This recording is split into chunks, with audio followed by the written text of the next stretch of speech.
Thank you very much, and it's a pleasure to be here. Thank you for the organizers for the invitation. Of course, I have a speech with me, but I would like to share my personal story. I started my career 20 years ago, actually under the leadership of Nada, who's also in this panel, and my first assignment was to work on the care economy.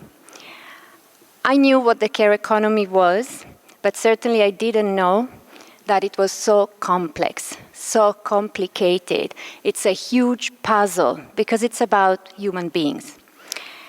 And I've also been very privileged because during these past 20 years, I've seen the Convention on the Rights of Domestic Workers passing, which has been something very important for a large majority of care workers that were invisible.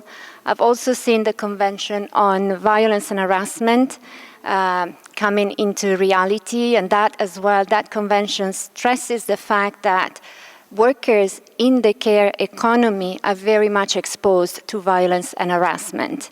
And during these past 2 years, we have seen all these commitments and all the efforts from the member states, from the many organizations, civil societies, and now we do have a common understanding of what the care economy is. And we do have the understanding of how gender equality care and gender equality care and decent work interact, and the important correlation that exists among these three elements. And not just that, we have also recently understood very clearly that care is needs to be part of what we call just transition. And so what happened 2 weeks ago in this room, it was more or less this time of the day, perhaps some of you were here with us. We had passed a resolution that is quite new, and it has taken a lot of time to come into fruition, a resolution on decent work and the care economy. And so what we are affirming with this resolution is that care work is fundamental to human, social, economic, and environmental well-being, as well as to sustainable development. And we have also very well acknowledged that care work, both paid and unpaid, is essential to all the other work. It's the foundation of any society and any economy.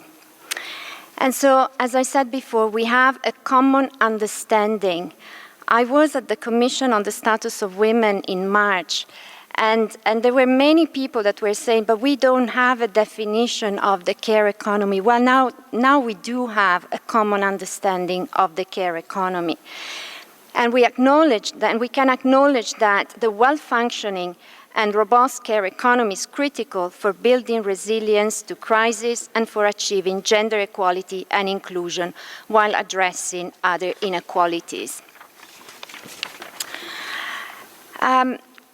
What I think is particularly important is also to recognize the fact that the vast diversity of social, economic, and political contexts in which care is delivered around the world is very important to recognize also the highly heterogeneous nature of the care workforce. And so the current social organization of care, which is who provides care and who accesses care, places a disproportionate share of unpaid care work on women, which hinders women's economic inclusion and effective labor market participation, widening gender gaps in the world of work. And it leaves many without adequate social protection, as my distinguished colleague was just saying. And so what are the key elements, innovative elements that we have in this resolution? Well, we are making abundantly clear that labor in the care economy is not a commodity, and that all people should be able to provide and receive care, including self-care. And of course, the principles of this resolution are guided by a rights-based approach to care, grounded in fundamental principles and rights at work and other relevant international and human rights standards. As I said before, the correlation between care, gender equality, and decent work is now very straightforward. My colleague just mentioned how the distribution of unpaid care work is highly feminized. We are talking of 16 billion hours per day that are delivered by women of work that is invisible and done for free. And we also know that while such care can be rewarding at a personal level, at a community level, when unpaid care work is excessive in terms of intensity or it is too arduous, this can undermine the economic opportunities, well-being, and enjoyment of rights for unpaid care providers. And these rights include the right to an adequate standard of living for their health and well-being and that of their families, the right to social security, the right to work and freely choose employment, an employment that is just and decent with good working conditions, and of course also the right to rest and leisure. Now, we know that globally there are more than 600 million women. There are also 41 million men that are actually not in the labor market because of family responsibilities. And we also know that over 380 million people work in the care economy. And most of them, 2/3, are women. And they make up the global paid care workforce, which is a sector that is often characterized by vertical and horizontal occupational segregation, where jobs are often precarious in the informal economy. They are less paid, less valued, less protected.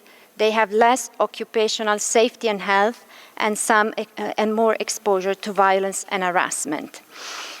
Now, we have seen also when we talk about the care economy, the importance of those policies, care leave policies, that allow women and men to be in the labor market while also taking care of their families. And we have seen increases in maternity protection, but we still have millions of women that are not covered by maternity protection. And we have billions of men that do not have access to paternity protection.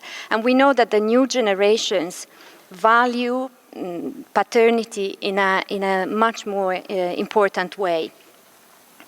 And so we still have an important childcare policy gap of 4.2 years, which is something that a lot of countries are actually starting to invest on.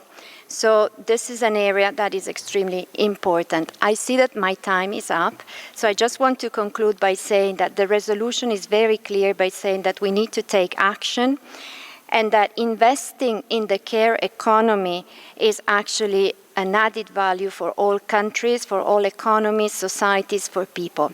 Thank you very much.